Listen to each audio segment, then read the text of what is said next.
Bienvenue dans notre temps de prière. Jusqu'ici, le Seigneur nous a conduits dans la joie du service, dont le thème de prière est « Partager la saveur de Jésus ». Vous êtes le sel de la terre. Mais si le sel perd sa saveur, avec quoi la lui rendra-t-on? Il ne sert plus qu'à être jeté dehors et foulé aux pieds par les hommes.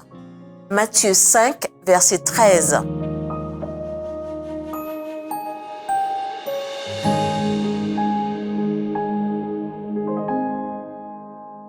La valeur du sel réside dans ses propriétés de préservation.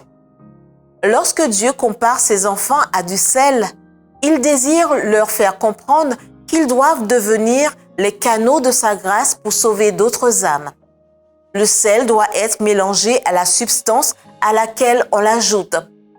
Il faut qu'il la pénètre pour pouvoir la conserver. C'est grâce à notre contact personnel et notre affection que le monde peut être touché par la puissance de l'Évangile. Les hommes ne sont pas sauvés par groupe, mais individuellement. L'influence personnelle est une puissance. Il faut que nous nous approchions tout près de ceux auxquels nous désirons faire du bien. La saveur du sel représente la puissance vitale du chrétien, l'amour de Jésus dans le cœur, la justice du Christ imprégnant la vie. L'amour du Sauveur est expansif et actif. S'il habite en nos cœurs, il rayonnera sur ceux qui nous entourent. Il incombe à chaque croyant de partager le Christ. L'appel de la vie de chaque chrétien consiste à utiliser son influence personnelle pour montrer Jésus, partager ce que Jésus a fait pour lui et comment il est le chemin, la vérité et la vie.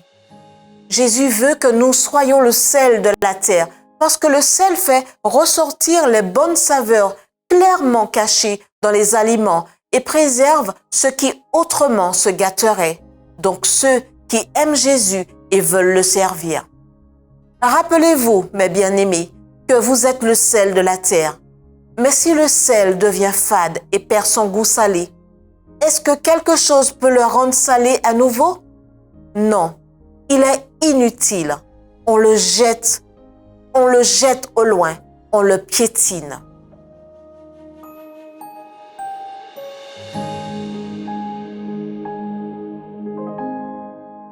Les questions qui viennent du cœur sont: avez-vous des amis ou des collègues de travail non-croyants dans votre vie? Ou vous êtes-vous enfermé dans une bulle adventiste? Y a-t-il au moins une personne non chrétienne dans votre vie qui prend goût à Jésus en passant du temps avec vous? Demandez aujourd'hui à Jésus de faire de vous son délicieux sel de la terre.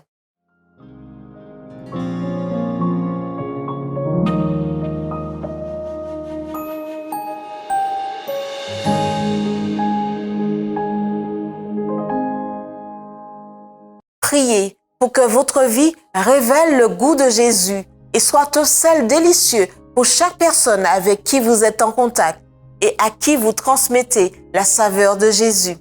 Priez pour que les membres de l'Église de Guyane comprennent que l'Église adventiste du 7e jour est un mouvement prophétique avec un message prophétique auquel le ciel a confié une mission prophétique très spéciale et que le moment est venu de briller pour la gloire de Dieu. Priez pour que chaque membre de l'Église devienne le sel de la terre, qu'il partage la saveur du Christ et qu'il garde toujours la saveur du Christ dans son cœur.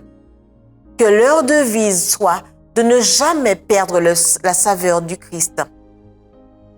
Priez pour les 1000 initiatives d'études bibliques.